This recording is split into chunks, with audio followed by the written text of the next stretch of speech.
Hello नमस्कार दोस्तों, स्वागत है आप सबका अपना यूट्यूब चैनल नव्या क्लासेज में। नव्या क्लासेज में आप लोग का स्वागत है। नव्या क्लासेज में आप लोग का स्वागत है और हम लोग बिहार दरोगा का होमवर्क सीरीज बिहार दरोगा का होमवर्क सीरीज 3.0 होमवर्क सीरीज 3.0 कर रहे हैं, जो कि आज जो हम लोग का सेट होगा, सेट नंबर 2 नंबर होगा। सेट नंबर जो 2 होगा, जिसमें से करेंट अफेयर्स एंड पॉलिटी के क्वेश्चंस होंगे, जिसमें करेंट अफेयर्स के 25 क्वेश्चंस होंगे और 50 क्वेश्चन पॉलिटी से होंगे। ठीक है, जो कि ज्ञान बिंदु जीएस एकेडमी ज्ञान बिंदु के डायरेक्टर रोशन आनंद सर के द्वारा ये सेट जो है कम्प्लीटली बनाया गया है। अगर आप मेरे चैनल पर पहली बार हों और चैनल सब्सक्राइब नहीं किए तो प्लीज़ आप चैनल को सब्सक्राइब जरूर कर लें, बेल आइकन को भी ज़रूर दबा लें ताकि आपको टाइम पर टाइम नोटिफिकेशन मिलती रहे। अगर आपको इसको पीडीएफ चाहिए तो इसके लिए व्हाट्सएप मैसेज कीजिए 8051178205 पर व्हाट्सएप मैसेज कीजिए, या डिस्क्रिप्शन में इसका टेलीग्राम लिंक डाल दिया जाएगा, वहाँ से भी आप इसका पीडीएफ कलेक्ट कर सकते हैं। तो चलिए चलते हैं हम सबसे पहले पहला क्वेश्चन में आते हैं। पहला क्वेश्चन हमारा 1 से लेकर 25 तक करेंट अफेयर्स है। तो चलिए देखते हैं। पहला क्वेश्चन हमारा कि 16वें वित्त आयोग के संदर्भ में निम्नलिखित कथनों पर विचार कीजिए। कह रहे निम्नलिखित कथनों पर विचार कीजिए। कह रहा 16वें वित्त आयोग के संदर्भ में निम्नलिखित कथनों पर विचार कीजिए। पहला कथन करा कि आयोग का गठन 31 दिसंबर 2024 को हुआ था। 31 दिसंबर 2024 को हुआ था, तो ये 2024 को नहीं 2023 को हुआ था। तो ये 2023 को होता है, ये जो पहला कथन जो है ये हमारा गलत हो गया। दूसरा कह रहा है कि श्री अरविंद पनगड़िया इसके अध्यक्ष थे, तो ये सही है। ये क्या है, ये क्वेश्चन जो होगा सही होगा, यानी कि ऑप्शन ए जो होगा इसका राइट आंसर होगा। ऑप्शन ए जो होगा इसका राइट आंसर हो जाएगा। श्री अरविंद पनगड़िया जो है इसके अध्यक्ष थे। तो चलिए हम इसके बारे में थोड़ा सा हम समझ लेते हैं, अरविंद पनगड़िया के बारे में। ठीक है,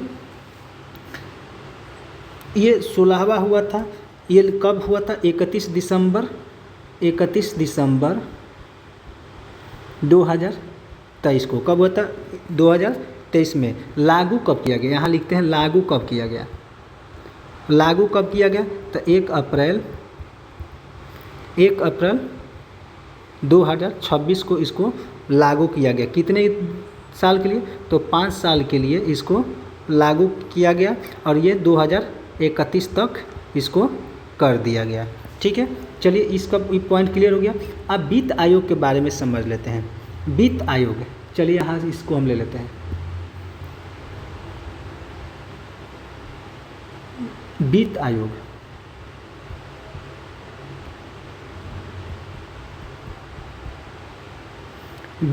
के बारे में समझ लेंगे। वित्त आयोग जो होता है एक प्रकार के संवैधानिक निकाय है। क्या है? एक प्रकार का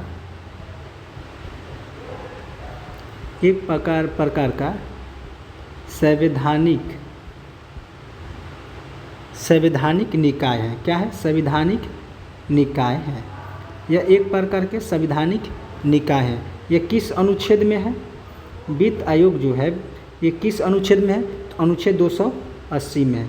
किस अनुच्छेद में है? तो 280 में है। ठीक है, राज्य वित्त आयोग ये केंद्र का हो जाता है। ठीक है, अगर पूछ दे कि राज्य वित्त आयोग किस अनुच्छेद में है? राज्य वित्त आयोग किस अनुच्छेद में है? किस अनुच्छेद में है ये? अगर पूछे ये किस अनुच्छेद में है तो ये अनुच्छेद 243 के आई में है। 243 के आई में है। इसका गठन पूछ दे, गठन इसका गठन कब हुआ था? तो 1951 से 52 के बीच हुआ था। ठीक है, इसका गठन कब हुआ था? तो 1951 से 52 हो गया था। अब पहला अगर यहाँ पूछ दे पहला वित्त आयोग अध्यक्ष, पहला वित्त आयोग अध्यक्ष पहला वित्त आयोग अध्यक्ष किसको बनाया गया? तो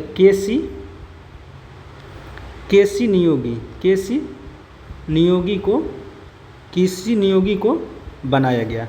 ठीक है, किसको बनाया गया? केसी नियोगी को बनाया गया। तो ये कौन सा था? 16वां था। तो हम 14वां देख लेते हैं। 14वां वित्त आयोग के अध्यक्ष कौन थे? तो 14वां कौन थे? Why you Reddy. कौन थे? वाई-यू रेड्डी। कौन? वाई-यू रेड्डी। 15वां पूछ दे तो 15वां पूछ दे तो एन के सिंह हैं। ये वित्त आयोग के अध्यक्ष हैं। कौन है? वित्त आयोग के अध्यक्ष हैं। ठीक है, तो चलिए हम लोग का पहला क्वेश्चन जो होता है यहाँ पर कंप्लीट हो गया। दूसरा क्वेश्चन में आते हैं।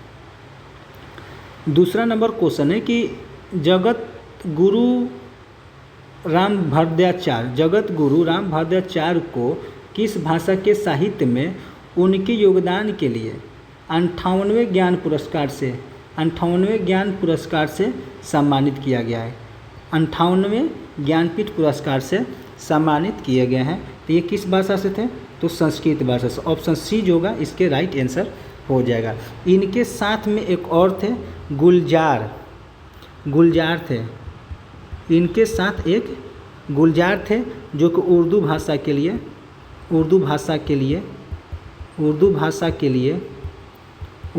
लिए ज्ञानपीठ पुरस्कार दिया गया था।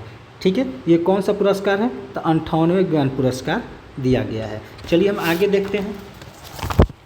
थोड़ा सा ज्ञानपीठ पुरस्कार के बारे में समझ लेते हैं।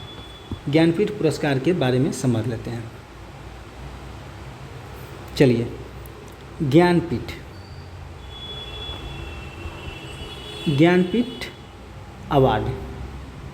ज्ञानपीठ अवार्ड के बारे में थोड़ा सा हम समझ लेते हैं। इसकी शुरुआत कब हुई थी? इसकी शुरुआत कब हुई थी? 1961 में। इसकी शुरुआत कब हुई थी? 1961 में। ठीक है,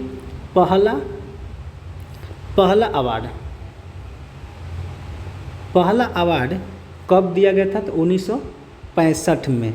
1965 में पहला अवार्ड दिया गया था। पहला अवार्ड किसको दिया गया था?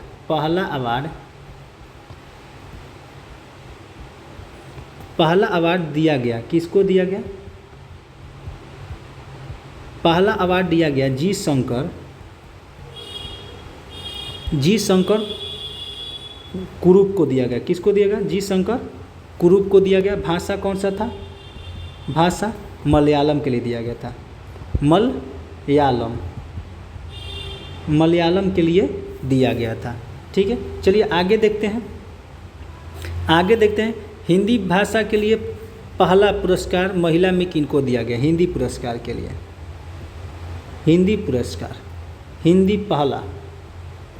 हिंदी में पहला 1968। कब? 1968 में किसको दिया गया था? सुमित्रा नंदन पंत को दिया गया था। ठीक है, ये सुमित्रा नंदन पंत को दिया गया था। पहला जो है सुमित्रा नंदन पंत को दिया गया था। अब पहली महिला यहाँ पूछते हैं,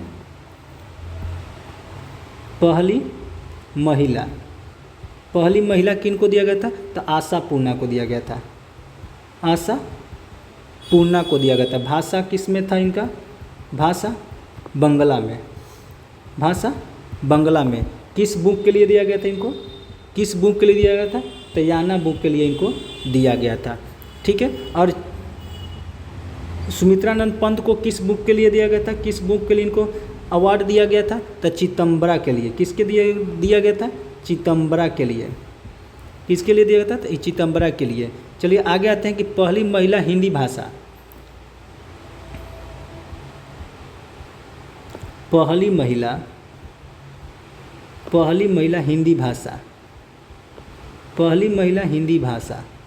पहली महिला हिंदी भाषा में के लिए किसको दिया गया था? तो महादेवी वर्मा को दिया गया था।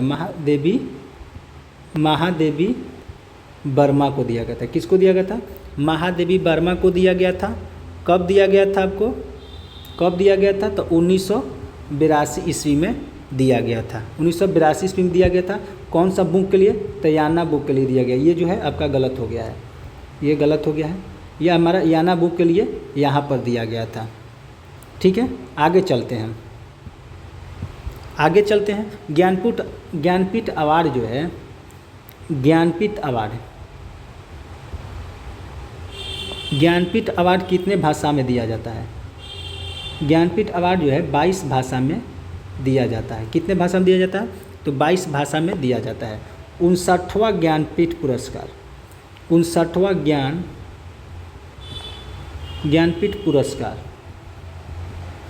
ज्ञानपीठ पुरस्कार किनको? तो विनोद कुमार को। किनको? विनोद कुमार को। किनको दिया जाएगा? तो विनोद कुमार को। कौन सा भाषा के लिए? तो हिंदी भाषा के लिए, हिंदी भाषा के लिए। और ये कहाँ के रहने वाले हैं? तो छत्तीसगढ़ के ये रहने वाले हैं। ठीक है, तो चलिए हम 3 नंबर क्वेश्चन में चलते हैं। चलिए 3 नंबर क्वेश्चन में आते हैं। 3 नंबर क्वेश्चन है कि मानव विकास सूचकांक रिपोर्ट 2025, मानव विकास रिपोर्ट 2025 के संदर्भ में निम्नलिखित कथनों पर विचार कीजिए। निम्नलिखित कथनों पर विचार कीजिए। कह रहे कि मानव विकास सूचकांक में भारत 130वें स्थान पर है। कितने स्थान पर? तो 130वें स्थान पर। ये जो कथन है हमारा सही होगा। ठीक है, आप कह रहे कि लैंगिक असमानता सूचकांक में भारत 102वें स्थान पर है।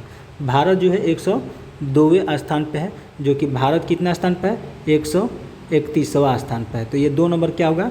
गलत होगा, यानी कि ऑप्शन ए जो होगा इसका राइट आंसर हो जाएगा। ऑप्शन ए जो होगा इसका राइट आंसर हो जाएगा।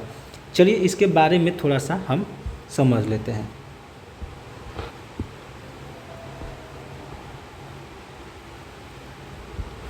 चलिए देखते हैं इस पर मानव विकास सूचकांक। मानव विकास सूचकांक, मानव विकास सूचकांक।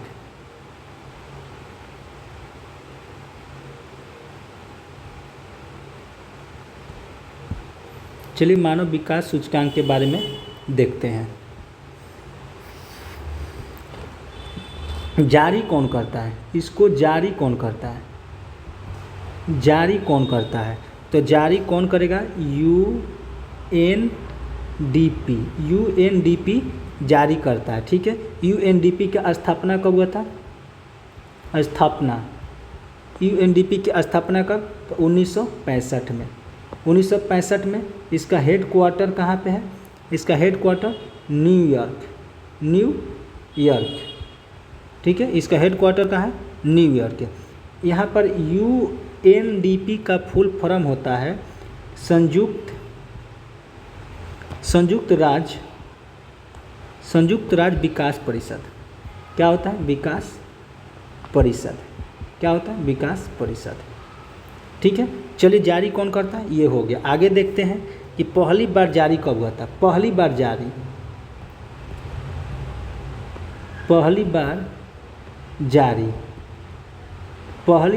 कब हुआ था? तो 1990 में। पहली बार जारी कब हुआ था? 1990 में। किसके द्वारा जारी किया जाता है? किसके द्वारा जारी किया जाता है? किसके द्वारा जारी किया जाता है? किसके द्वारा जारी किया जाता है? तो महबूब उल हक के द्वारा जारी किया जाता है, जो कि ये पाक के यानी कि पाकिस्तान के निवासी हैं, जो कि पाक के निवासी हैं। ठीक है, आगे चलते हैं कि 2025 में भारत का स्थान 2025 में भारत का स्थान कितना है? तो 130वां है। कितना है? भारत का स्थान 130वां है। जारी करने का अधिकार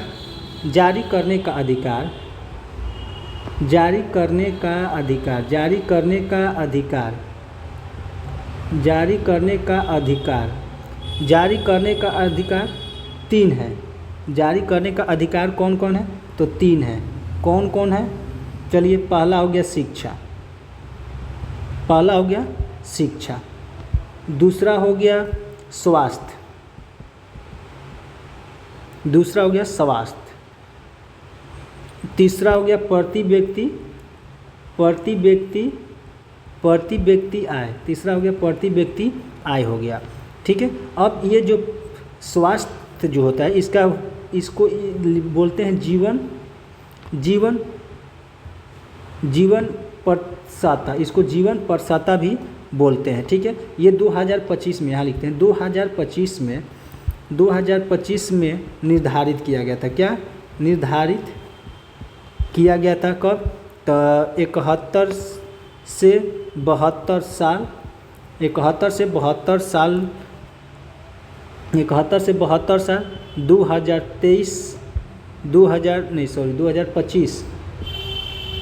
2025 तक 25 में बताई गई है। ठीक है, चलिए हम आगे आते हैं, कुछ सूचकांक को लिखते हैं। HDI सूचकांक में भारत का स्थान कितना है? ये भारत का स्थान कितना है? सारा सूचकांक है, भारत का स्थान पूछते हैं। ठीक है, पासपोर्ट हो गया। पासपोर्ट में भारत का स्थान कितना है? तो 77वां है। कितना है भारत का स्थान? कितना है? तो 77वां है। ठीक है,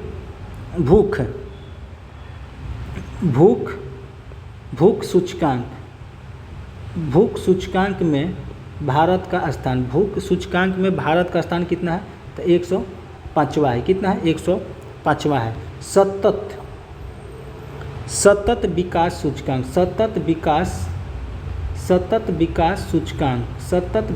सूचकांक में भारत का स्थान कितना है? तो 99 है। कितना है? 99 है। खुशहाली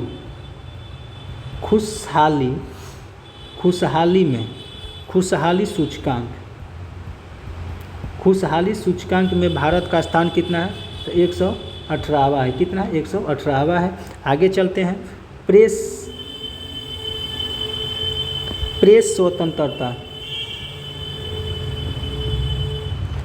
स्वतंत्रता में भारत का स्थान कितना है? 151वां है। कितना है? 151वां है।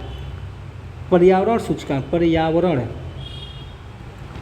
सूचकांक में भारत का स्थान कितना है? 176वां। कितना है? 176वां है।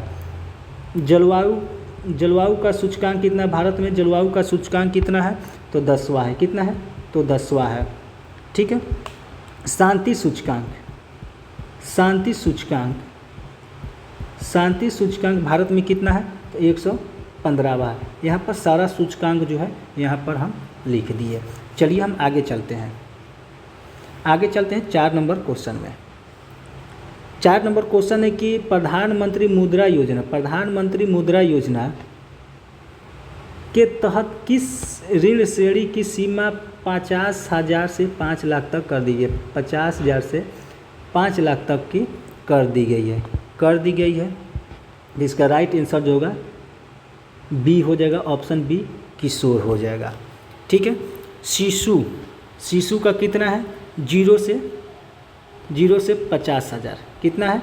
0 से 50,000। किशोर का कितना है? 50 के से 5 लाख। 50 के से 5 लाख। तरुण का कितना है? 5 लाख से 10 लाख। 5 लाख से 10 लाख।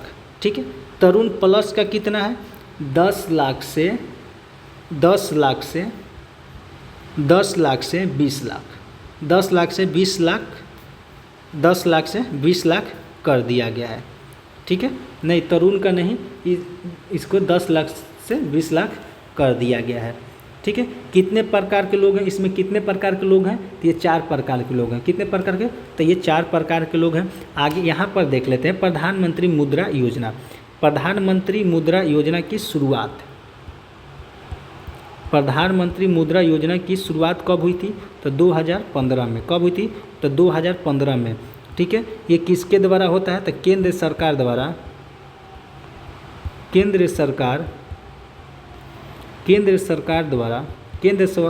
द्वारा वित्त पोषी योजना के थ्रू होता है, यानी योजना के द्वारा होता है। ठीक है, चलिए हम आगे चलते हैं 5 नंबर क्वेश्चन में। 5 नंबर क्वेश्चन करके इंद्र 2025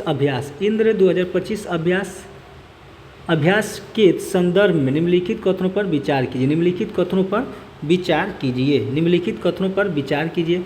करें कि यह भारत रूस के बीच द्विपक्षीय नौसैनिक अभ्यास का 14वां संस्करण है। तो ये जो होगा सही होगा। क्या है? ये सही है। दूसरा करें कि यह गोवा के तट पर आयोजित किया गया। यह गोवा के तट पर आयोजित किया गया। तो ये गोवा के तट पर नहीं किया गया, तो कहाँ किया गया था? चेन्नई के तट पर। चेन्नई के तट पर, यानी कि ये जो होगा गलत, यानी कि ऑप्शन ए जो होगा इसका राइट आंसर हो जाएगा। ऑप्शन ए जो होगा इसका राइट आंसर हो जाएगा। ठीक है, चलिए इसके बारे में थोड़ा सा हम आगे समझ लेते हैं।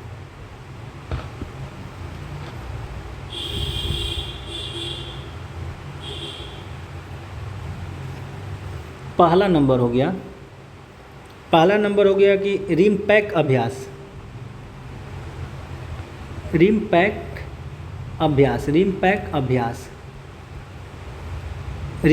अभ्यास कौन करता है? तो नौसेना करता है। कौन करता है? तो रिमपैक जो होता है ये नौसेना करता है। ये बहुपक्षीय अभ्यास है। ये क्या है?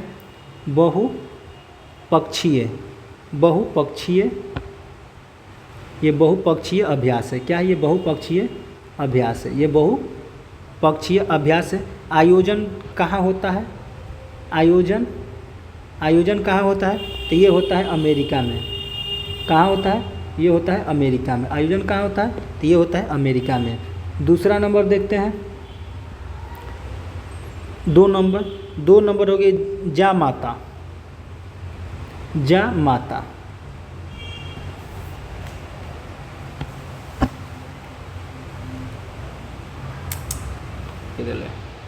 चलिए जामाता के बारे में। जामाता ये किसके बीच में होता है? भारत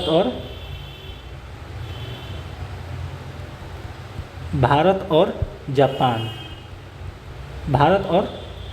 आयोजन कहाँ होता है? आयोजन होता है कहाँ? जापान सागर में। कहाँ होता है? जापान सागर में। कहाँ आयोजन होता है? जापान सागर में। तीसरा नंबर पढ़ते हैं। तीसरा नंबर है कि धर्म गार्जियन अभ्यास। धर्म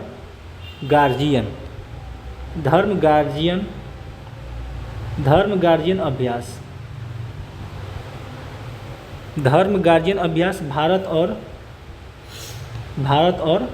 जापान के बीच। गार्जियन का मतलब क्या होता है? संरक्षण।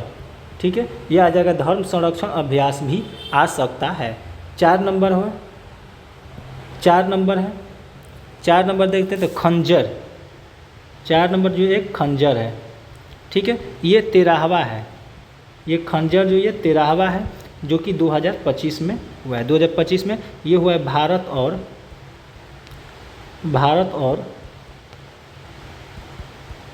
किर्गिस्तान के बीच में। चलिए आगे देखते हैं। एक और बच गया मालाबार अभ्यास। एक और है मालाबार अभ्यास।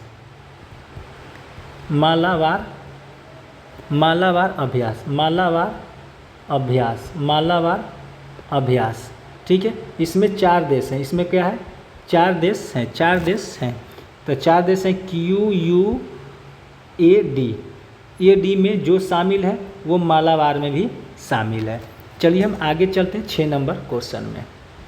6 नंबर क्वेश्चन को देखते हैं। 6 नंबर क्वेश्चन कह रहा है कि अप्रैल 2025 में संसद के बजट सत्र के दौरान रात्रि में गर्मा-गर्म बहस के बाद कौन सा प्रमुख विधेयक पारित किया गया था? कौन सा प्रमुख विधेयक पारित किया गया था? तो चलिए हम ऑप्शन इधर देखते हैं। इसका राइट आंसर हो जाएगा वक्फ संशोधन विधेयक 2025। ऑप्शन बी जो होगा इसका राइट आंसर हो जाएगा। इसका राइट आंसर क्या होगा? ऑप्शन बी हो जाएगा। ठीक है, ये जो है ये वक्फ सिस्टम जो है ये गैर मुस्लिम है। क्या है? गैर मुस्लिम है। ये जो वक्फ है तो ये गैर मुस्लिम संपत्ति पर लगाया गया है। ठीक है, ये वक्फ संपत्ति कौन सा है? वक्फ संपत्ति कौन सा है? वक्फ संपत्ति जो है ये हमारा थर्ड है। क्या है? थर्ड है। चलिए इसमें देखते हैं कि जीएसटी संशोधन विधेयक, जीएसटी संशोधन, ये तीन जो है, तीन के बारे में पहले हम समझ रहे थे। तीन को कौन कौन सा है, तो पहला हो गया हमारा, पहला हो गया रेलवे, पहला हो गया रेलवे, पहला हो गया रेलवे जो कि सबसे ज़्यादा है, जो सबसे ज़्यादा है, जो सबसे ज़्यादा रेलवे जो है ये वक्फ का संपत्ति मतलब बहुत ज़्यादा, रेलवे के पास जो है वक्फ संपत्ति बहुत ज़्यादा है। दूसरा है सेना, दूसरा क्या है, सेना, सेना के पास दूसरा सबसे ज़्यादा है। तीसरा है कि वक्फ, तीसरा कौन है, तो वक्फ संपत्ति।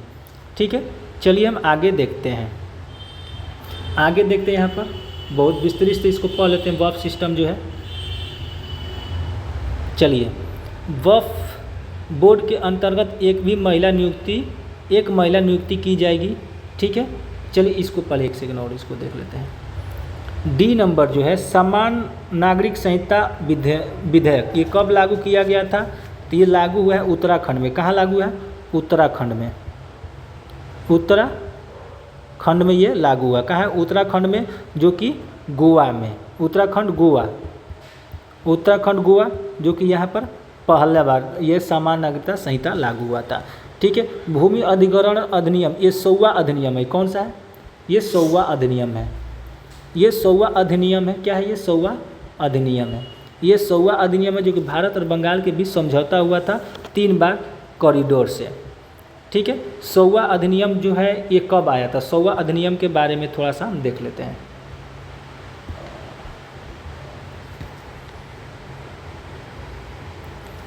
100वां अधिनियम,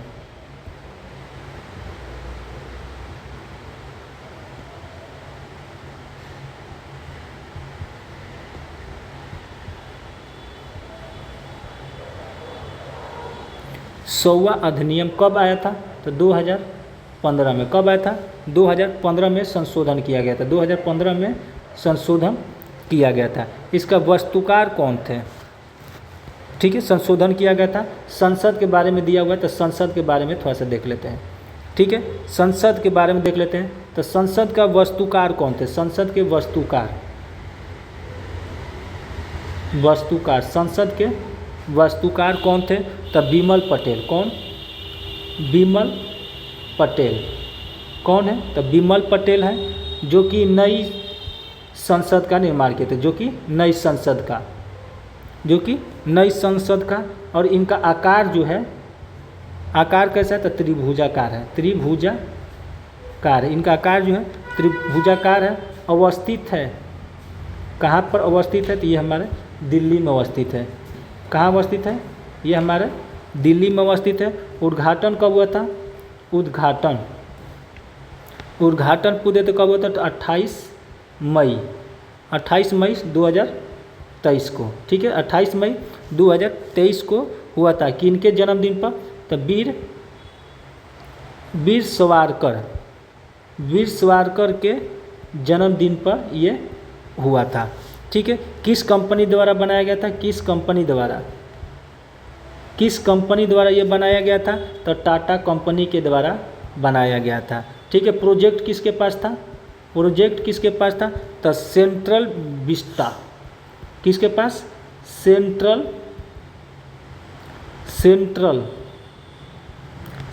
विस्टा के पास इसका प्रोजेक्ट था। ठीक है, अब आते हैं पुराना देख लेते हैं। पुराना संसद, ये नया संसद था, पुराना संसद के बारे में देख लेते हैं।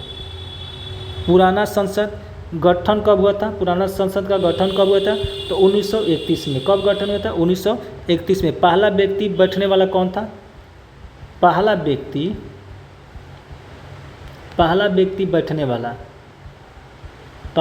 बैठने वाला कौन था, तो इरविन। कौन था पहला व्यक्ति बैठने वाला, तो इरविन जो है पहला व्यक्ति बैठने वाला था। ठीक है, अब जो नाम है, अब नाम है इसका, पुराना संविधान संसद का अब नाम क्या है, अब नाम है संविधान संसद, अब नाम है संविधान संसद, अब नाम जो रखा गया है संविधान संसद नाम रखा गया है। चलिए हम 7 नंबर में आते हैं, अगला क्वेश्चन को देखते हैं, ठीक है। अगला क्वेश्चन को देखते हैं, जीएसटी थोड़ा सा देख लेते हैं। जीएसटी अधिनियम ये है 101वां अधिनियम, अधिनियम 101वां अधिनियम, 101वां अधिनियम है, ठीक है। इसमें विधेयक कितने हैं? विधेयक कौन सा? तो 122वां है। विधेयक कौन सा? 122वां है। चलिए आगे आते हैं। 7 नंबर क्वेश्चन कह रहा है कि बिस्मटेक शिखर सम्मेलन 2025 के दौरान किस प्रमुख परिवहन समझौते पर हस्ताक्षर किए गए हैं? परिवहन पर हस्ताक्षर किए गए हैं। तो इसका राइट आंसर हो जाएगा बिस्मटेक समुद्री परिवहन समझौता। बिस्मटेक समुद्री परिवहन समझौता, ऑप्शन सी जो होगा इसका राइट आंसर हो जाएगा। चलिए इसके बारे में थोड़ा सा देख लेते हैं। भारत ने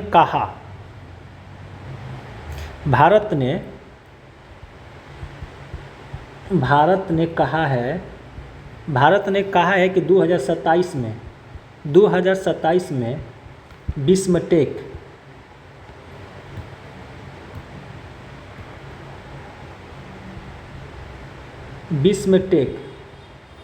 बिस्मटेक जल खेल आयोजन करेगा। जल खेल आयोजन करेगा। क्या करेगा? जल खेल आयोजन करेगा। कब तक? तो 2027 तक, ठीक है। चलिए बिस्मटेक के बारे में थोड़ा सा जान लेते हैं। बिस्मटेक है क्या?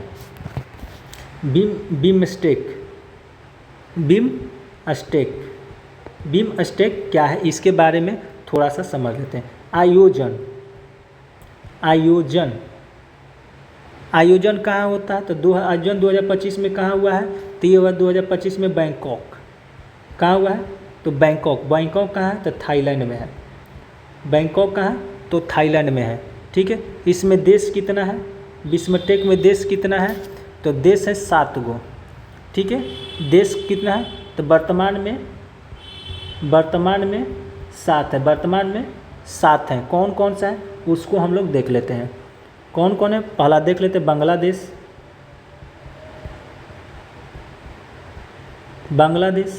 दूसरा हो गया भारत, तीसरा हो गया म्यांमार,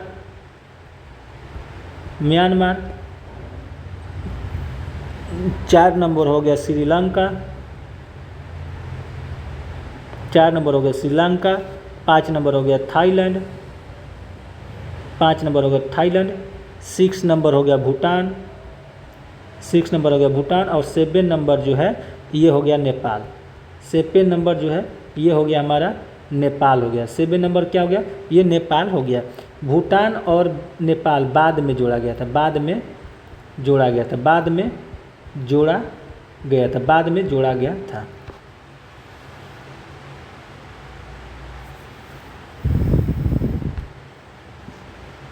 चलिए हम आगे आते हैं, ठीक है। आगे आते हैं, ये जो है बिस्मटेक विमान समझौता जो है ये किससे संबंधित है? तो उड़ान योजना से। किससे संबंधित है? उड़ान योजना से। किससे संबंधित है? उड़ान योजना से संबंध है। और शुरुआत कहाँ से हुआ इसका? शुरुआत उत्तराखंड से। इसका शुरुआत कहाँ से हुआ? उत्तराखंड से। बिस्मटेक सड़क विकास ये भारतमाला परियोजना द्वारा किया गया। भारतमाला परियोजना से संबंधित है। भारत ये संबंधित है, ठीक है। ये पोर्ट जो है सागरमाला से संबंधित है। बिस्मटेक रेल एकीकरण जो है रेल टेल परियोजना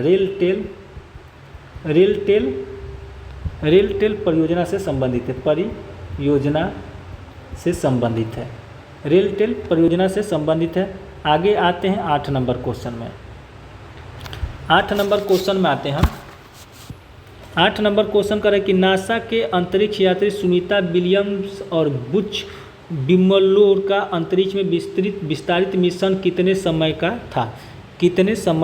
था? तो ये थे 286 दिन का। कितना? 286 दिन का। चलिए इनके बारे में थोड़ा सा हम लोग समझ लेते हैं। थोड़ा सा इनके बारे में हम लोग समझ लेते हैं।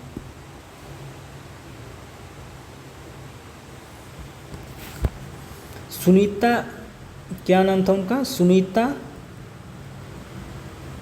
सुनीता विलियम्स और बुच बिलमोर जो थे, इनका केवल खोज करने के लिए एक विमान भेजा गया था। कहाँ चले गए भाई? केवल खोज करने के लिए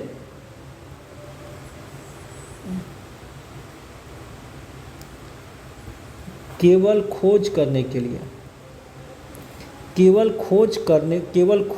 के लिए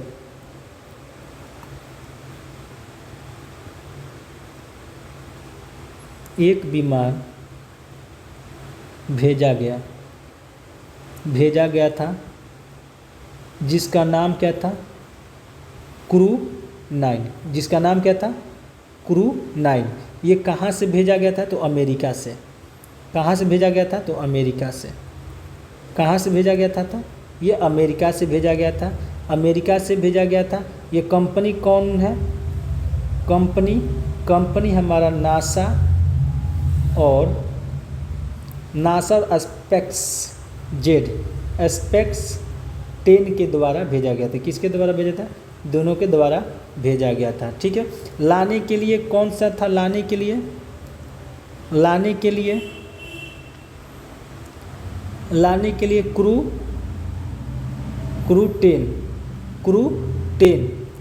के लिए क्रू 10 लाने के लिए रॉकेट भेजा गया था। लाने के लिए रॉकेट कौन सा भेजा गया था? लाने के लिए रॉकेट भेजा गया था। लाने के लिए रॉकेट कौन सा भेजा गया था? तब फाल्कन 9 को भेजा गया था। ठीक है। चलिए आगे देखते हैं। पहला नंबर कि आर्टिमिस मिशन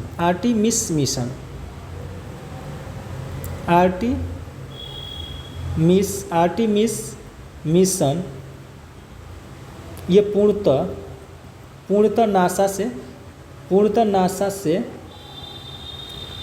का, ये पूर्णतः जो है ये नासा का है। ठीक है।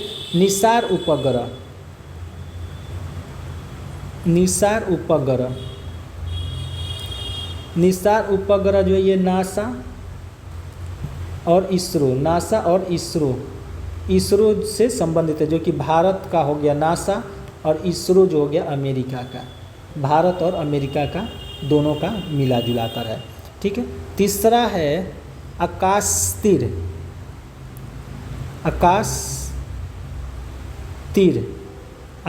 ये एक प्रकार का डिफेंस सिस्टम है।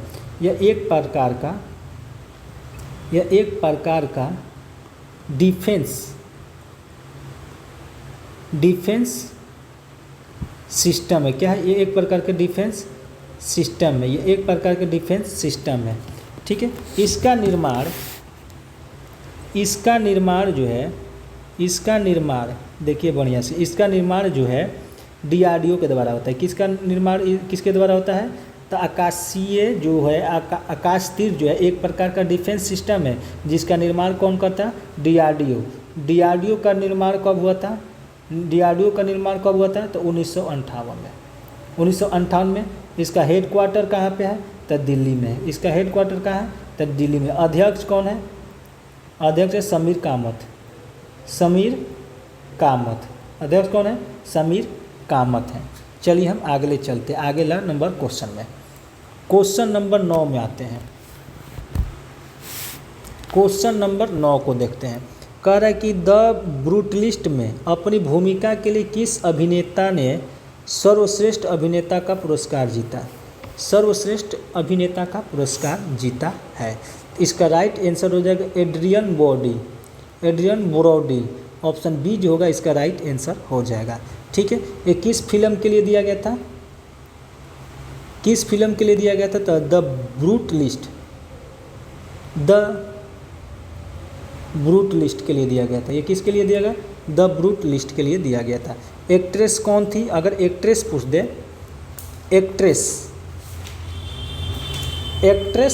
एक्ट्रेस कौन थी? तो मैडसिन जो है एक्ट्रेस है, जो कि बेस्ट एक्ट्रेस का अवार्ड मिला था, ऑस्कर अवार्ड। और कौन सा फिल्म के? तो अनोरा के लिए मिला था। कौन सा? अनोरा के लिए मिला था। ये कौन सा पुरस्कार है? तो ये 97वां पुरस्कार है। ऑस्कर 97 चला। ये ऑस्कर जो है, ऑस्कर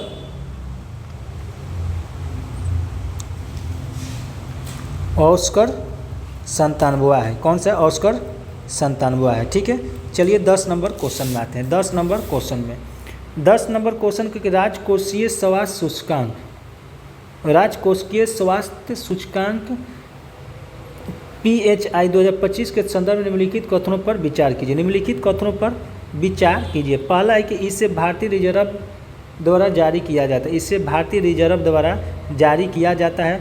तो नहीं किया जाता है, किसको, किसके द्वारा किया जाता है? तो नीति आयोग द्वारा। किसके द्वारा किया जाता है? नीति आयोग द्वारा। नीति आयोग द्वारा इसको किया जाता है। यानी कि पहला जो है ये हमारा गलत हो जाएगा। दूसरा है कि यह रिपोर्ट 5 प्रमुख उप सूचकांकों के आधार पर राज्यों के राजकोषीय स्थिति का आंकलन प्रदान करती है। ये सही है। क्या है? सही है। राजकोषीय स्थिति के मामले में उड़ीसा शीर्ष स्थान पर है। ये भी जो है सही, यानी कि 1, 2 और 3 जो है इसका राइट आंसर हो जाएगा। ऑप्शन बी जो है इसका राइट आंसर हो जाएगा।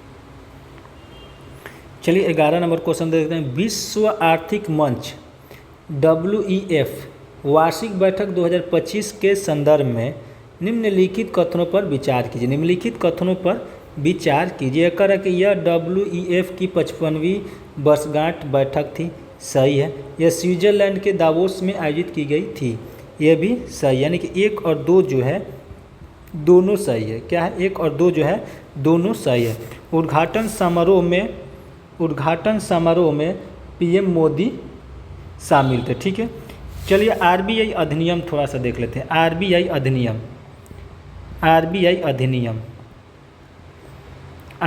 अधिनियम कब लाया गया? तो 1934 में। स्थापना कब हुआ? 1935 में। राष्ट्रीयकरण कब हुआ? राष्ट्रीयकरण कब हुआ? 1949 में। 1949 में कब? 1 जनवरी 1949 में। 26वें गवर्नर कौन है RBI के? गवर्नर 26वें गवर्नर कौन है? संजय मल्होत्रा। कौन है? संजय मल्होत्रा। कौन है? संजय मल्होत्रा। चलिए 13 नंबर क्वेश्चन में आते हैं। 13 नंबर क्वेश्चन को देखते हैं हम।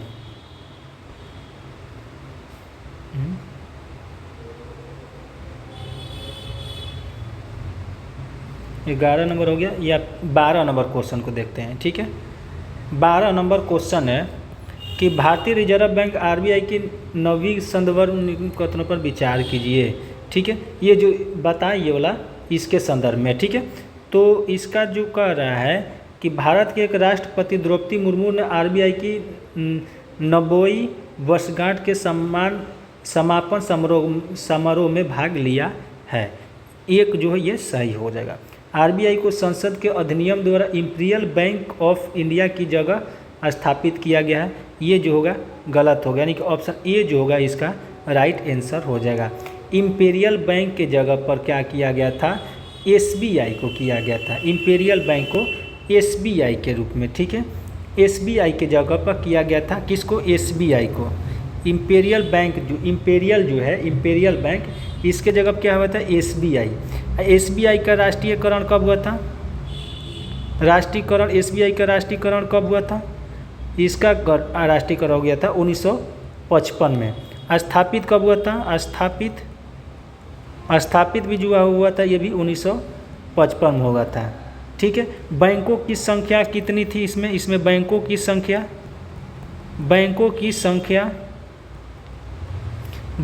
संख्या 12। सर्वाधिक बैंक 12 होगा। ठीक है, चलिए हम 13 नंबर क्वेश्चन देखते हैं।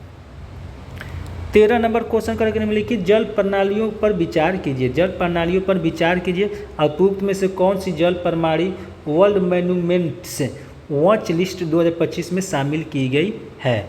तो कह रहे कि मूसी नदी ऐतिहासिक इमारतें हैं। ये सही है। ठीक है, भुज ऐतिहासिक जल प्रणालियाँ हैं, ये भी सही है। वाई के मंदिर और घाट जो है ये गलत हो गया, यानी कि 1 और 2 जो होगा इसका राइट आंसर हो जाएगा। 1 और 2 जो होगा राइट आंसर हो जाएगा।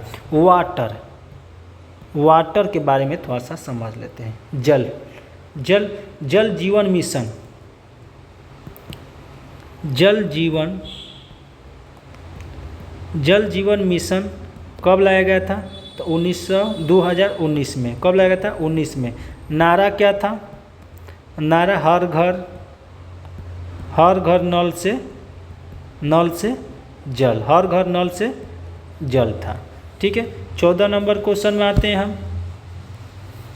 14 नंबर क्वेश्चन है कि हाल ही में किन भाषाओं को शास्त्रीय भाषा का दर्जा दिया गया है? शास्त्रीय भाषा का दर्जा दिया गया है, तो इसका राइट आंसर हो जाएगा मराठी, पाली, प्राकृत, असमिया और बंगाली। ऑप्शन ए जो होगा इसका राइट आंसर हो जाएगा। भारत में शास्त्रीय भाषा, भारत में शास्त्रीय भाषा, भारत में शास्त्रीय भाषा की संख्या कितनी है? तो 11 है। कितनी है? 11 है। चलिए आगे चलते हैं। 15 नंबर क्वेश्चन है कि भारत के किन 2 स्थानों को 2025 विश्व स्मारक निगरानी सूची में शामिल किया गया है? शामिल किया गया है। तो चलिए हम देख लेते हैं। इसका राइट आंसर जो होगा मूसी नदी ऐतिहासिक इमारतों पर भूज जल प्रणालियाँ, ऑप्शन ए जो होगा इसका राइट आंसर हो जाएगा। चलिए 16 नंबर क्वेश्चन देखते हैं। 16 नंबर क्वेश्चन का निम्नलिखित कथनों पर विचार कीजिए। निम्नलिखित कथनों पर विचार कीजिए, ऊपर दिए गए कथनों में कौन सा सही है।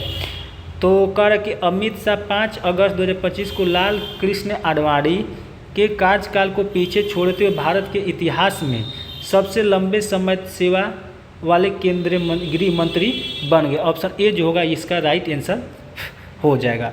दूसरा कि हाल ही में प्रधानमंत्री नरेंद्र मोदी इंदिरा गांधी के कार्यकाल को पीछे छोड़ते हुए भारत के सबसे लंबे समय के प्रधानमंत्री, ये इंदिरा गांधी के कार्यकाल को पीछा छोड़ दिए हैं, लेकिन क्या कह रहा है कि सबसे लंबे समय तक, यानी कि ये जो है पंडित जवाहरलाल नेहरू इनसे ज़्यादा दिन तक रहे, यानी कि 2 नंबर गलत हो गया, यानी कि ऑप्शन ए जो होगा इसका राइट आंसर हो जाएगा। ऑप्शन ए जो होगा इसका राइट आंसर हो जाएगा। या जो है अमित शाह गृह मंत्री, अमित शाह गृह मंत्री कहाँ गए?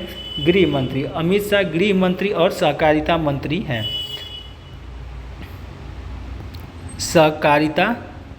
सहकारिता मंत्री भी है अमित शाह जो है, सहकारिता समिति मतलब सहकारिता मंत्री भी हैं। ये कब घोषित किया गया था? सहकारिता वर्ष कब घोषित किया गया? सहकारिता का वर्ष कब घोषित किया गया? सहकारिता का वर्ष कब घोषित किया गया? तो 2025 को घोषित किया गया था। ठीक है, 17 नंबर क्वेश्चन में आते हैं। 17 नंबर क्वेश्चन का 71वें राष्ट्रीय फिल्म पुरस्कारों के संबंध में निम्नलिखित कथनों पर विचार कीजिए। निम्नलिखित कथनों पर विचार कीजिए। करेक्ट, रानी मुखर्जी ने मिसेस चटर्जी वर्सेस नॉर्वे में अपनी भूमिका के लिए सर्वश्रेष्ठ अभिनेत्री पुरस्कार जीती है, यानी कि एक जो है ये सही होगा। विक्रम मैसी 12th फेल में अपनी भूमिका के लिए सर्वश्रेष्ठ अभिनेता का पुरस्कार जीता है, यह भी सही है। शाहरुख खान जवान में अपनी भूमिका के लिए सर्वश्रेष्ठ अभिनेता का पुरस्कार जीता है, यानी कि 1, 2, 3 जो होगा तीनों सही होगा। ऑप्शन डी जो होगा इसका राइट आंसर हो जाएगा। चलिए हम 18 नंबर क्वेश्चन में आते हैं।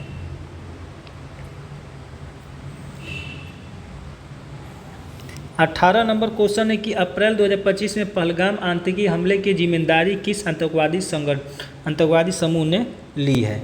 आतंकवादी समूह ने ली है कि the resistance front, option C जो होगा इसका राइट आंसर हो जाएगा। हमला कहाँ हुआ था? तो पहलगाम में। पहलगाम कहाँ है? तो जम्मू कश्मीर में। कहाँ है? तो जम्मू कश्मीर में है। ठीक है, उस टाइम ऑपरेशन कौन सा चलाया गया था? ऑपरेशन कौन सा चला था? तो ऑपरेशन सिंदूर चला था। कौन सा चला था? ऑपरेशन सिंदूर चला था। ऑपरेशन सिंदूर चला था। ठीक है, सफल होने पर, इसके आगे हम लिखते हैं इस पर। ठीक है,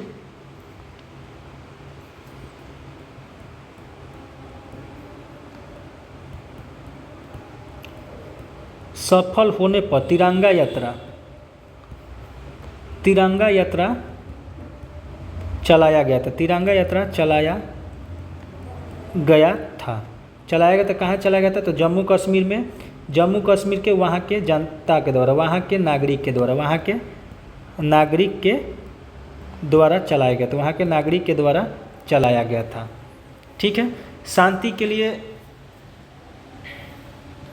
शांति चलाया गया था। ये कब चलाया गया था? तो 6-7 मई 2025 को ये चीज़ हुआ था। ठीक है, इसके लिए एक मॉक ड्रिल आया था, मॉक ड्रिल शांति के लिए, शांति के लिए मॉक ड्रिल चलाया गया था। क्या चलाया गया था? मॉक ड्रिल चलाया गया था। ठीक है, भारत में 244 शहरों में इसका मंत्रालय कौन था? किसके मंत्रालय द्वारा किया गया था? तो गृह मंत्रालय द्वारा। कहाँ? तो गृह मंत्रालय द्वारा। चलिए हम आगे चलते हैं 19 नंबर क्वेश्चन में। 19 नंबर क्वेश्चन का अप्रैल 2025 में भारत ने किस देश को ब्रह्म सुपरसोनिक क्रूज मिसाइल प्रणाली की दूसरी खेप भेजी है? तो ये हो जाएगा फिलीपींस। कौन सा हो जाएगा? फिलीपींस। ऑप्शन बी जो होगा इसका राइट आंसर हो जाएगा। फिलीपींस जो है इसका राइट आंसर हो जाएगा।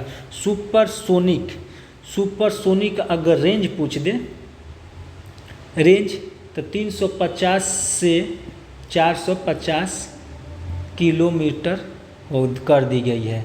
ठीक है, चलिए हम आगे चलते हैं क्वेश्चन नंबर 20 में। ठीक है, क्वेश्चन नंबर हम 20 देख रहे हैं।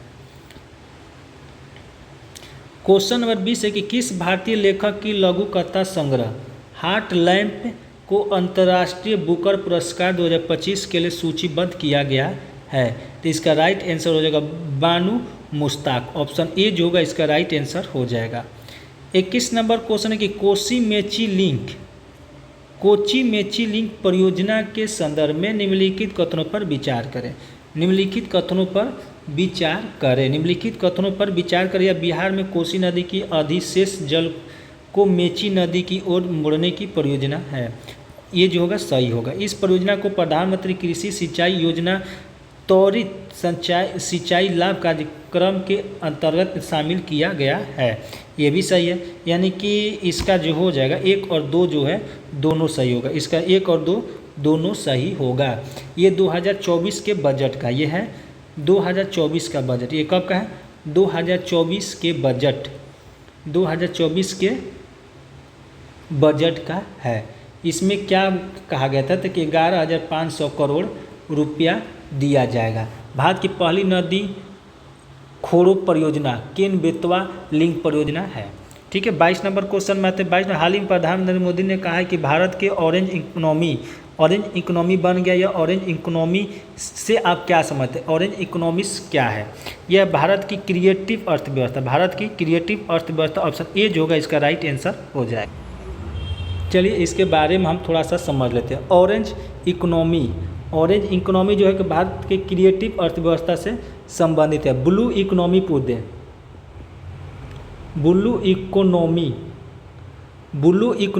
तो ये किससे संबंधित है? तो समुद्री अर्थव्यवस्था से संबंधित है। किससे? तो समुद्री अर्थव्यवस्था से संबंधित है।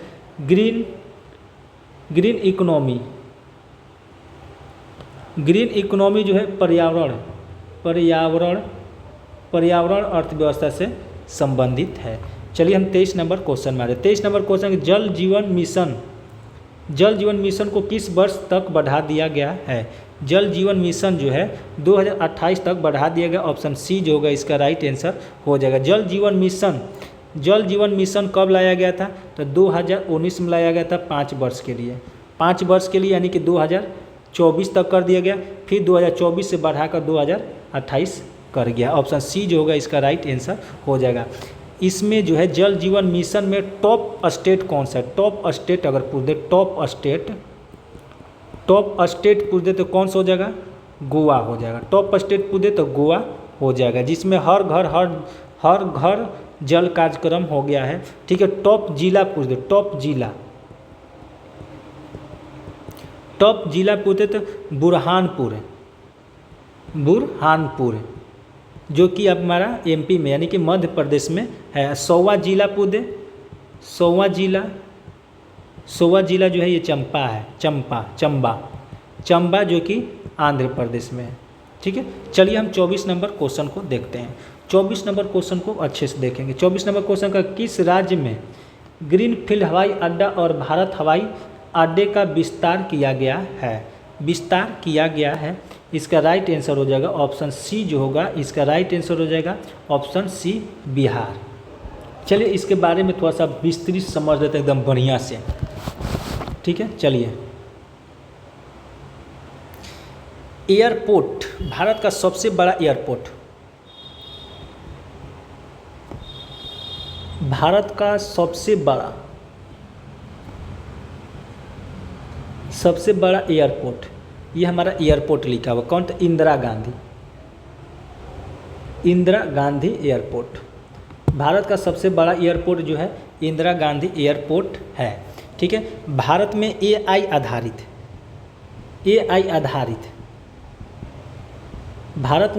आधारित कौन एयरपोर्ट है? तो यही है, इंदिरा गांधी एयरपोर्ट है। 100% सोलर संचालित एयरपोर्ट, 100% सोलर संचालित एयरपोर्ट। एपी का मतलब हो गया एयरपोर्ट, कौन सा? तो कोचीन एयरपोर्ट। कौन है? तो कोचीन एयरपोर्ट। कौन है? तो कोचीन एयरपोर्ट है। विंग्स इंडिया प्रोग्राम, एक आया था विंग्स इंडिया प्रोग्राम। आयोजन जो इसका होता है, आयोजन कहाँ होता है? आयोजन होता है बेगमपेट, जो कि बेगमपेट एयरपोर्ट जो है ये हैदराबाद में है। कहाँ है? हैदराबाद में है। ये कहाँ है?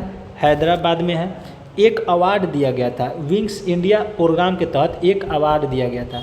क्या दिया गया था? एक अवार्ड दिया गया था। किसको दिया गया था? तो कैंपेगौड़ा एयरपोर्ट को ये अवार्ड दिया गया था। और कैंपेगौड़ा एयरपोर्ट जो है ये कर्नाटक में है। ये कहाँ है? तो कर्नाटक में है। चलिए आगे आते हैं। कह रहे कि पूर्वोत्तर का पहला ग्रीनफील्ड एयरपोर्ट, पूर्वोत्तर का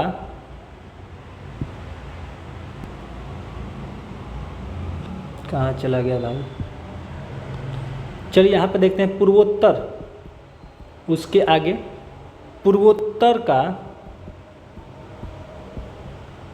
का पहला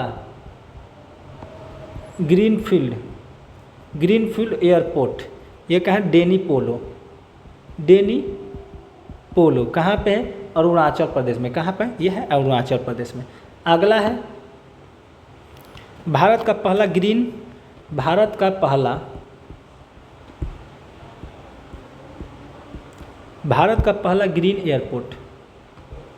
एयरपोर्ट कहाँ है? तो कोचीन एयरपोर्ट। बिहार का पहला greenfield airport, Bihar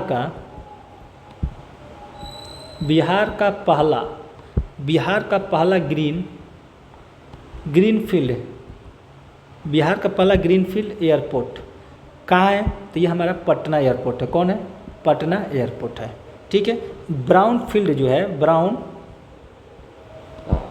brownfield airport, ये जो है बिहटा में जो बन रहा है, कहाँ की कंपनी बना है? तो ये फ्रांस की कंपनी के द्वारा बन रहा है। ठीक है, चलिए हम आगे चलते हैं 25 नंबर क्वेश्चन में। चलिए 25 नंबर क्वेश्चन में आते हैं। 25 नंबर क्वेश्चन है कि भारत में ईस्ट इंडिया कंपनी से संबंधित मामलों को नियंत्रित एवं विनियमित करने हेतु ब्रिटिश सरकार द्वारा पारित प्रथम अधिनियम कौन सा था? तो इसका राइट आंसर जो हो जाएगा विनियम अधिनियम 1773, ऑप्शन बी जो होगा इसका राइट आंसर हो जाएगा। इसको क्या बोलते थे? रेगुलेटिंग भी बोलते थे। ठीक है, रेगुलेटिंग भी बोलते हैं,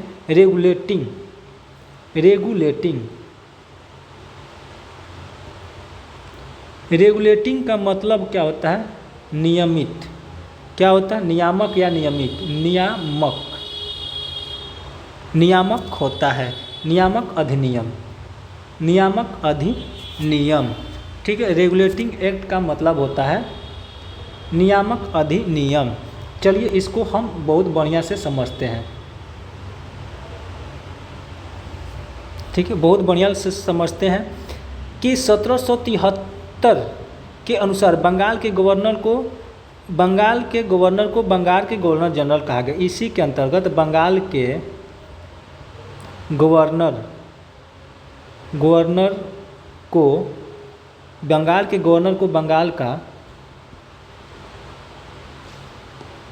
का गवर्नर जनरल कहा गया। प्रथम गवर्नर जनरल पूछे तो कौन हो जाएंगे? तो प्रथम गवर्नर जो वारेन हेस्टिंग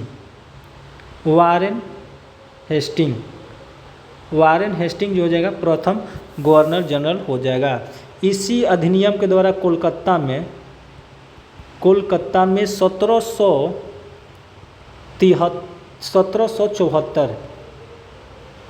1774 में कोर्ट यानी कि न्यायालय का गठन किया गया। न्यायालय का गठन या निर्माण किया गया, ठीक है। जिसका पहला मुख्य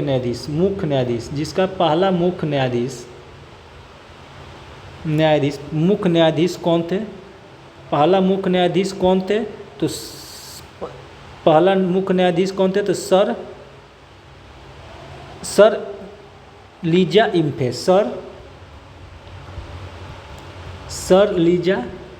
इम्फे कौन थे? Sir Elijah लिम्फे। इनके साथ 3 और थे न्यायाधीश, जिनका नाम था चेम्बर्स, हाइड एवं लिमिस्टर।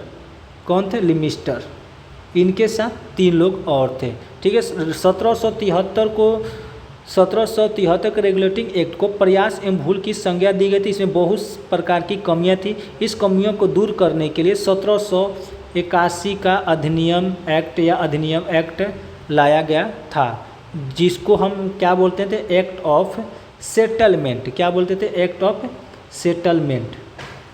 ऑफ सेटलमेंट लाया गया, जो कि 1773 के सारी कमियों को दूर करने के लिए 1773 के सारी कमियों को दूर करने के लिए। तो चलिए इसके बारे में सारा पॉइंट जो है हम लोग जान लिए। आगे आते हैं 26 नंबर क्वेश्चन में।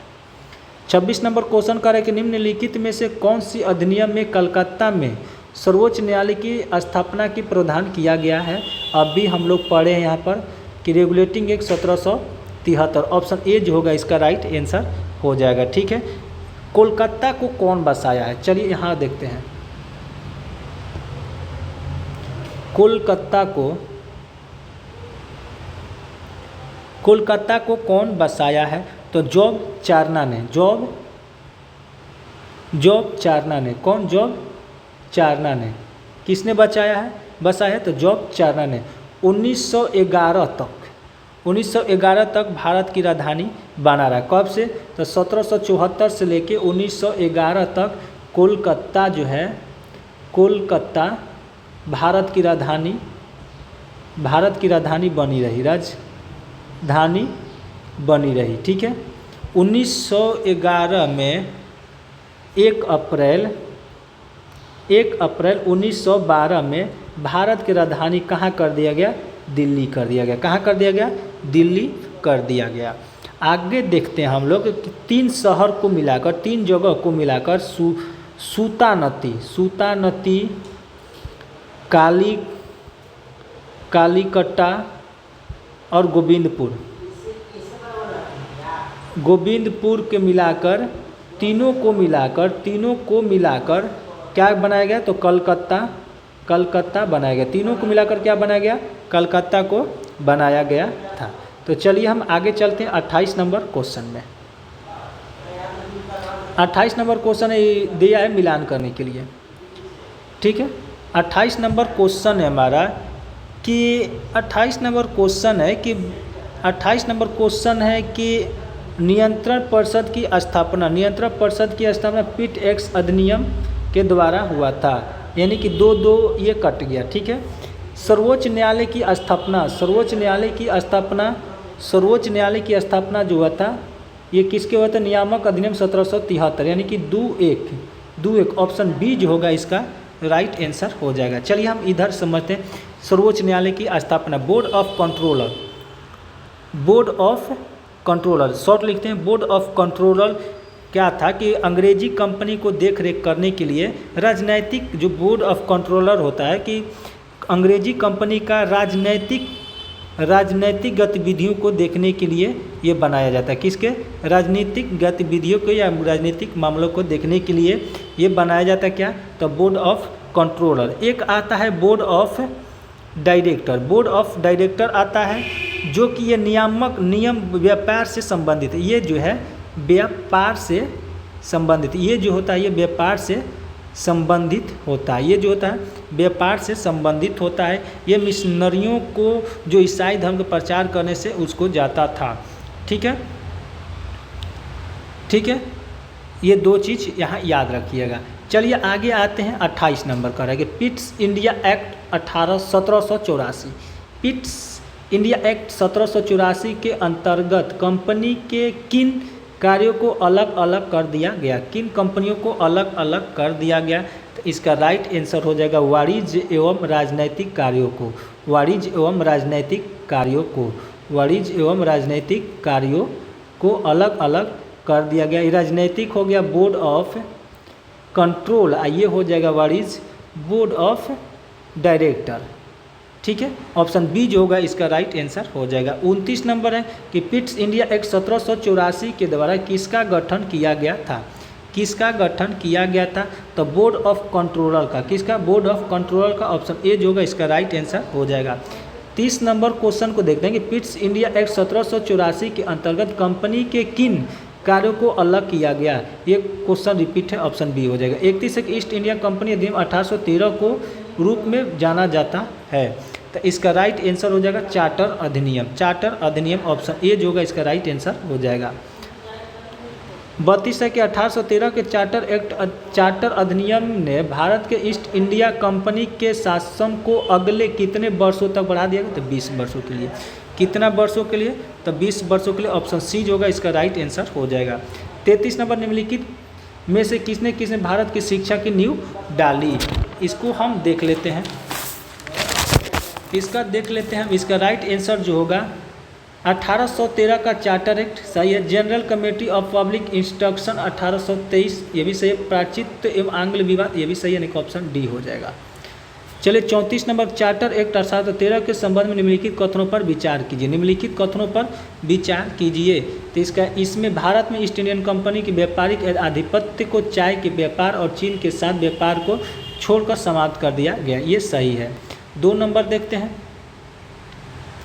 2 नंबर इसमें कंपनी द्वारा अधिकार में लिए गए भारतीय राज्य क्षेत्रों पर ब्रिटिश शासन यानी क्राउन की संप्रभुता को सुदृढ़ कर दिया गया, यह भी सही। भारत का राजस्व अब ब्रिटिश संसद के नियंत्रण में आ गया, ये गलत है, यानी कि 1 और 2 जो होगा इसका राइट आंसर हो जाएगा। 34 का राइट आंसर ऑप्शन ए हो जाएगा, ठीक है। 35 नंबर क्वेश्चन है कि निम्नलिखित में से किस कानून का प्रावधान था कि भारतीयों को ईस्ट इंडियन कंपनी के अंतर्गत नौकरियों के संबंधित नहीं था, नौकरियों के संबंधित नहीं था, तो 35 का राइट आंसर हो जाएगा चार्टर एक्ट 1833। ऑप्शन सी जो होगा इसका राइट आंसर हो जाएगा। 36 है कि वो कौन सा अधिनियम था जिसमें भारत में सत्ता ब्रिटिश ईस्ट इंडिया कंपनी के से ब्रिटिश क्राउन में स्थापित किया गया था, इसका राइट आंसर हो जाएगा भारत सरकार अधिनियम 1858। ऑप्शन ए जो होगा इसका राइट आंसर हो जाएगा। इसी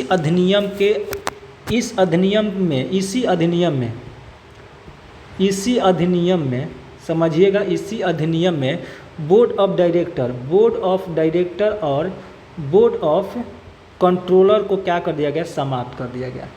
कंट्रोलर को क्या कर दिया गया था, समाप्त कर दिया गया था। और दोनों के समाप्त करने के बाद भारत का सचिव का पद लाएगा, भारत का सचिव का पद लाएगा। किसका, भारत के सचिव का पद लाया गया, जो कि प्रथम सचिव कौन बने, प्रथम सचिव बने लॉर्ड एस्टिलिनी बैडे,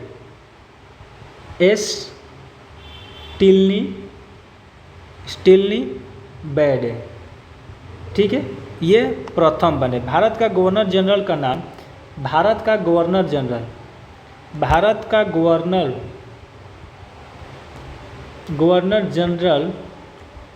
जनरल का नाम बदलकर क्या कर दिया गया? वायसराय। क्या कर दिया गया? वायसराय। प्रथम वायसराय पूछे कौन बने? तो लॉर्ड कैनिंग। कौन बने?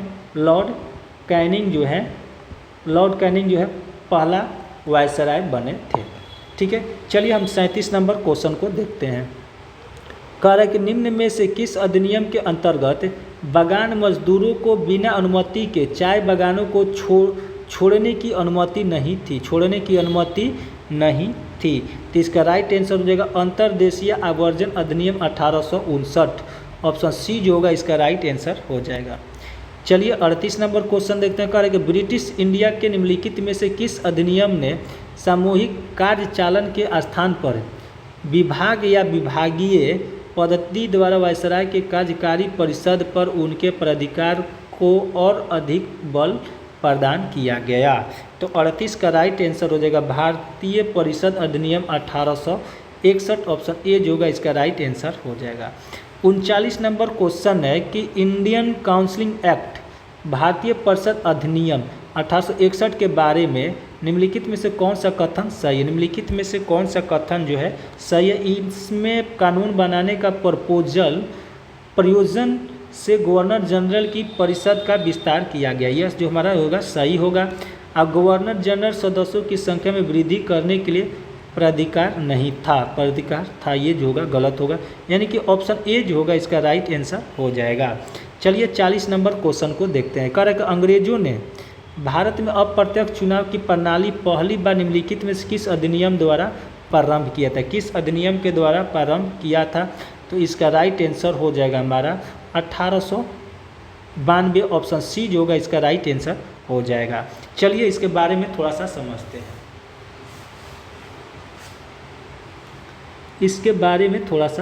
हैं।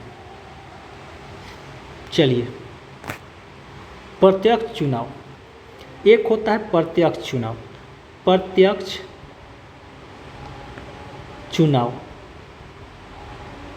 एक होता है अप्रत्यक्ष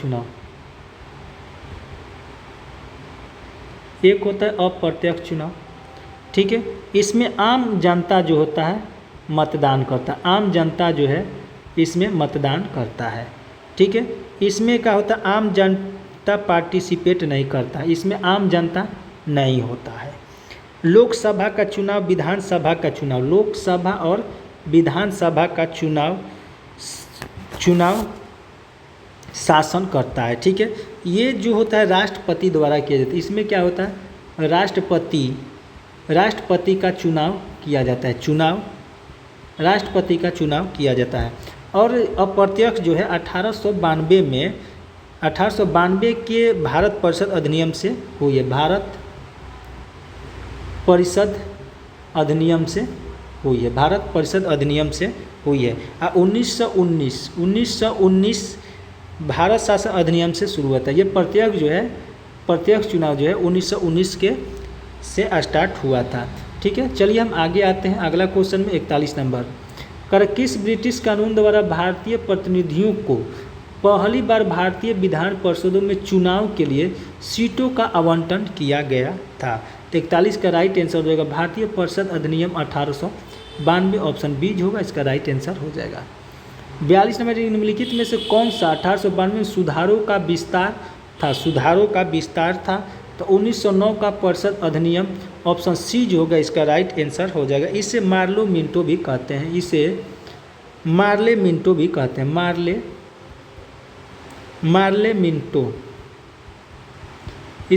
मिंटो सुधार भी कहते हैं। इस अधिनियम में मुसलमानों को पृथक चुनाव के लिए जगह दे दिया गया था, ठीक है। चलिए 43 नंबर में आते हैं। पृथक निर्वाचन मंडलों की व्यवस्था को भारत में प्रथम बार लागू किया गया था, तो इसका राइट आंसर जो होगा हो जाएगा 1909 के अधिनियम द्वारा। ऑप्शन डी हो जाएगा। 44 नंबर क्वेश्चन है कि निम्न कथनों पर विचार कीजिए। मार्ले मिंटो सुधार राज्य विधानसभाओं में शासकीय बहुमत समाप्त किया गया। सही है।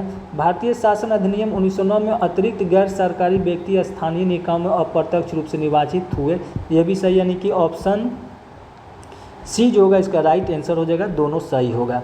45 है कि निम्नलिखित कथनों पर विचार कीजिए। निम्नलिखित कथनों पर विचार कीजिए। निम्नलिखित कथनों पर विचार कीजिए। निम्नलिखित कथनों पर विचार कीजिए।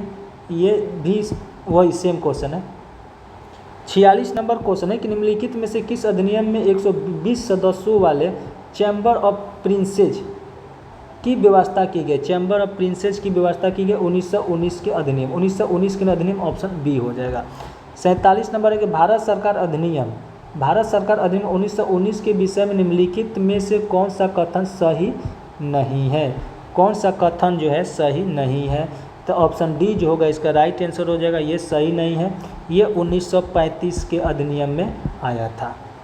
ठीक है, भारत सरकार अधिनियम 1919 के समय ब्रिटेन के पीएम थे लॉर्ड जॉर्ज। ब्रिटेन के पीएम कौन थे? Lord George. कौन थे? लॉर्ड जॉर्ज थे। ठीक है, 1919 में इसे पारित किया गया था। 1919 में पारित किया गया था और 1921 में इसको लागू कर दिया गया था। ठीक है, चलिए दूसरा जो है आगे चलते हैं। 48 नंबर क्वेश्चन देखते हैं। कह रहा है कि केंद्रीय विधान परिषद या उपरोक्त में से कौन से निर्वाचन भारत शासन अधिनियम 1919 का अंतर्गत है। तो 48 का राइट आंसर हो जाएगा 1900 कौन कौन हो जाएगा 1945 और 1926, यानी कि ऑप्शन सी जो होगा इसका राइट आंसर हो जाएगा। 49 नंबर क्वेश्चन है कि निम्नलिखित सिविल सेवा के संदर्भ निम्नलिखित कथनों पर कौन सा कथन जो है सही है। निम्नलिखित कथनों भारत सरकार ने 1919 के सिविल सेवा के लिए एक अलग परीक्षा का प्रावधान किया गया जो भारत में होनी थी, सही है। भारतीय सिविल सेवा 1941 में शामिल कर दिया, भी सही है, यानी कि एक और दो दोनों सही। ऑप्शन सी जो होगा इसका राइट आंसर हो जाएगा। चलिए 50 नंबर में आते हैं। भारत सरकार विधेयक गवर्नमेंट ऑफ इंडिया बिल 1919 के गठित संयुक्त प्रवर समिति के समक्ष महिला मताधिकार पक्ष में इनमें से किस में साक्ष्य दिया गया है। तो 50 का राइट आंसर हो जाएगा, ये थी श्रीमती सरोजिनी नायडू, श्री मीराबाई, यानी कि ऑप्शन डी हो जाएगा। 51 नंबर क्वेश्चन है कि निम्नलिखित में से किस अधिनियम में विधायिका में संघीय विशेषताओं और प्रांतीय स्वराज्य की शुरुआत की केंद्र की प्रांतों के बीच विधायिकी शक्तियों के वितरण किया गया है। इसका राइट आंसर हो जाएगा भारत सरकार अधिनियम 1935। भारत सरकार अधिनियम 1935। इसी अधिनियम में संघ सूची, समवर्ती सूची,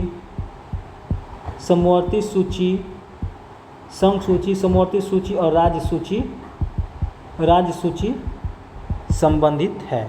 ठीक है, 52 नंबर क्वेश्चन बार है। जवाहरलाल नेहरू ने निम्नलिखित में से किस अधिनियम को दास्ता ए नया घोषणा पत्र के रूप में वर्गीकृत किया है। तो 52 का राइट आंसर है भारत सरकार अधिनियम 1935। ऑप्शन सी जो होगा इसका राइट आंसर हो जाएगा।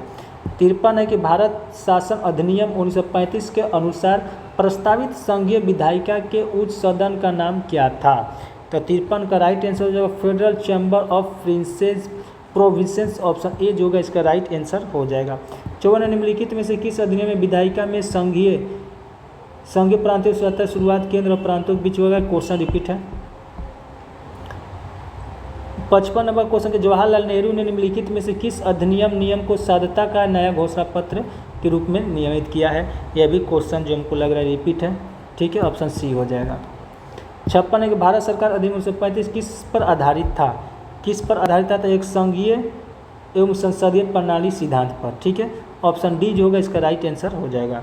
57 नंबर क्वेश्चन है कि निम्नलिखित में से क्या भारत सरकार अधिनियम 1935 की विशेषता नहीं है। तो 1935 का नियम प्रांतों में दैध शासन। ठीक है, 1919 में भारत सरकार अधिनियम में लागू किया गया था। ये जो है 1919 में भारत शासन अधिनियम में लागू किया गया था। ठीक है, 1935 में 1919 में किया गया। ऑप्शन डी जो है गलत होगा, ऑप्शन डी सही हो जाएगा। 58 नंबर क्वेश्चन है हमारा। 58 नंबर क्वेश्चन है कि निम्नलिखित में से किस अधिनियम प्रांतीय स्तर पर दैध शासन प्रणाली को त्याग दिया और लोकप्रिय रूप से निर्वाचित प्रांतीय विधान परिषद उद्गम की सहायता की थी। तो 58 का राइट आंसर हो जाएगा भारत सरकार अधिनियम 1935। ऑप्शन सी हो जाएगा। 59 के भारत में संघीय न्यायालय की रचना समर्थन किस अधिनियम आयोग के द्वारा किया गया है? तो 59 का राइट आंसर हो जाएगा भारत सरकार अधिनियम 1919, ऑप्शन बी जो होगा इसका राइट आंसर हो जाएगा। संघीय न्यायालय की स्थापना, संघीय न्यायालय की स्थापना जो पूछे, स्थापना कब हुई थी? तो 1937 ईस्वी में। आइए 1950 में सुप्रीम कोर्ट ऑफ इंडिया के नाम से जाना गया, सुप्रीम कोर्ट ऑफ इंडिया के नाम से जाना गया। 60 नंबर है कि निम्नलिखित में से किसे मॉन्टेग्यू जेम्स फोर्ड सुधारों को असंतोषजनक, निराशावादक और प्रकाशहीन सुर बताया है? तो ये किसने बताया था? लाला लाजपत राय, ऑप्शन डी हो जाएगा। 61 भारत के गवर्नर जनरल परिषद में प्रथम बार एक भारतीय सदस्य की नियुक्ति प्रावधान किस अधिनियम में किया गया था? तो 61 का राइट आंसर हो जाएगा भारत सरकार परिषद 1919, ऑप्शन डी जो होगा इसका राइट आंसर हो जाएगा। 62 भारत में संघीय न्यायालय की रचना का समर्थन किस अधिनियम आयोग द्वारा किया गया था? किस अधिनियम द्वारा किया गया था? ऑप्शन इधर दिया गया है। 62 का राइट आंसर हो जाएगा 1935 भारत सरकार अधिनियम, ऑप्शन सी जो होगा इसका राइट आंसर हो जाएगा। 63 नंबर को 1935 का अधिनियम द्वारा स्थापित संघ की अवशिष्ट शक्तियाँ किसको दी गई है? किसको दी गई है? तो इसका राइट आंसर हो जाएगा गवर्नर जनरल को, ऑप्शन सी जो होगा इसको राइट आंसर हो जाएगा। अवशिष्ट शक्तियाँ जो हैं, अवशिष्ट शक्तियाँ जो हैं ये अनुच्छेद किस में है? अनुच्छेद हमारा 248 में। किस में है? 248 में है। अवशिष्ट शक्तियाँ क्या होता है? इसमें ना संघ सूची रहेगा, ना संघ रहेगा, ना समवर्ती रहेगा, ना राज्य सूची रहेगा। ये इसमें सिर्फ अवशिष्ट सूची रहता है जिसमें 248 अनुच्छेद में है। 64 के वर्ष 1935 में भारतीय संविधान द्वारा देश की शासित करने वाले मौलिक के दस्तावेज के रूप में किस अधिनियम को प्रस्तावित किया था? तो 64 का राइट आंसर हो जाएगा भारत सरकार अधिनियम 1935, भारत सरकार अधिनियम 1935, ऑप्शन बी हो जाएगा। 65 नंबर क्वेश्चन है कि निम्नलिखित में से किस अधिनियम द्वारा भारत परिषद को समाप्त किया गया था? भारत परिषद को समाप्त किया गया था भारत सरकार अधिनियम 1935, ऑप्शन सी हो जाएगा। 66 1935 के अधिनियम के संदर्भ में किसने कहा था कि यह अनेक ब्रेकों वाली इंजन रहित गाड़ी है? तो 66 का राइट आंसर हो जाएगा जवाहरलाल नेहरू, ऑप्शन डी हो जाएगा। 67 नंबर क्वेश्चन है कि भारत सरकार अधिनियम 1935 भारत के किस ब्रिटिश संसद द्वारा पारित लंबा अधिनियम था? मूल रूप से पारित अधिनियम बहुत लंबा होने के दो अलग अधिनियमों में विभाजित किया गया था, अर्थात भारत सरकार अधिनियम 1935, भारत सरकार अधिनियम 1935 और बर्मा सरकार अधिनियम 1935, ऑप्शन बी जो होगा इसका राइट आंसर हो जाएगा। 68 नंबर है कि भारत सरकार अधिनियम 1935 के विषय में निम्नलिखित कथनों पर विचार करें। 68 का राइट आंसर हो जाएगा 1 और 2 जो होगा इसका राइट आंसर हो जाएगा, 1 और 2 जो होगा ऑप्शन सी हो जाएगा। 69 के निम्न में से किस अधिनियम के द्वारा केंद्रीय विधानमंडल में प्रथम बार 2 सदन बनाए गए थे? तो 69 का राइट आंसर हो जाएगा, 69 का राइट आंसर हो जाएगा 1919 अधिनियम, ऑप्शन सी हो जाएगा। चलिए हम 70 नंबर क्वेश्चन में आते हैं। 70 नंबर क्वेश्चन को मिलान करना है, तो 70 का राइट आंसर हो जाएगा 2, 4, 3, 1, ऑप्शन ए हो जाएगा। 71 नंबर क्वेश्चन, किस कैबिनेट मिशन ने भारतीय संविधान के निर्माण हेतु एक संविधान सभा का प्रस्ताव रखा है? तो 71 का राइट आंसर हो जाएगा कैबिनेट मिशन 1946, ऑप्शन सी जो होगा इसका राइट आंसर हो जाएगा। 72 किस संवैधानिक कानून के माध्यम से भारत और पाकिस्तान 2 स्वतंत्र राष्ट्रों के विभाजन किए थे? तो 72 का राइट आंसर हो जाएगा भारतीय स्वतंत्रता अधिनियम 1947, ऑप्शन ए हो जाएगा। 73 है कि निम्नलिखित में से भारतीय स्वतंत्रता अधिनियम 1947 की अभिलक्षित विशेषता नहीं है? तो 73 का राइट आंसर हो जाएगा ऑप्शन बी हो जाएगा। इस अधिनियम में ब्रिटिश संसद की विधायकी हो जाएगा, ऑप्शन बी। 74 का निम्नलिखित कथनों में कौन सा कथन सही नहीं है? निम्नलिखित कथनों में से कौन सा कथन जो है सही नहीं है? तो ये ऑप्शन डी जो होगा, भारत के स्वतंत्रता अधिनियम 1947 में कॉमनवेल्थ देश के समूह में भारत में शामिल किया था। तो ये मई 1949 में हुआ था। कब हुआ था? मई 1949 में, न कि ये 47 में हुआ था। ये संविधान सभा द्वारा शामिल किया गया था। 75 नंबर क्वेश्चन, भारतीय स्वतंत्रता अधिनियम 1947 के विषय में निम्नलिखित में से कौन सा कथन सही नहीं है। तो 75 का राइट आंसर हो जाएगा 1947 सदी में भारत सरकार ने मूलभूत ढांचा, ऑप्शन बी जो है इसका राइट आंसर हो जाएगा। और यहाँ पर हम लोग 75 क्वेश्चन को कंप्लीट कर लिए, 75 क्वेश्चन को कंप्लीट कर लिए। अगर आप मेरे चैनल पर पहली बार हों और चैनल को सब्सक्राइब नहीं किए तो प्लीज़ आप चैनल को सब्सक्राइब ज़रूर कर लें, आप बेल आइकन को भी ज़रूर दबा लें। तो अगले दिन के लिए होमवर्क, अगले दिन के लिए होमवर्क आप लिख लीजिए, ठीक है। होमवर्क पहले रहेगा करेंट अफेयर्स, करेंट अफेयर्स और जियोग्राफी और इकोनॉमिक्स, ठीक है। ज्योग्राफी में चैप्टर 1, इसमें भी चैप्टर 1। इसमें क्या होगा, भारत का अवस्थिति, भारत का अवस्थिति और विस्तार, अवस्थिति और विस्तार कहीं से भी किसी भी बुक से पढ़ लेना है। इकोनॉमिक्स में क्या है, इकोनॉमिक्स में अर्थव्यवस्था, अर्थव्यवस्था या अर्थशास्त्र का परिचय, अर्थशास्त्र का परिचय, ये अगले दिन के लिए है, ठीक है।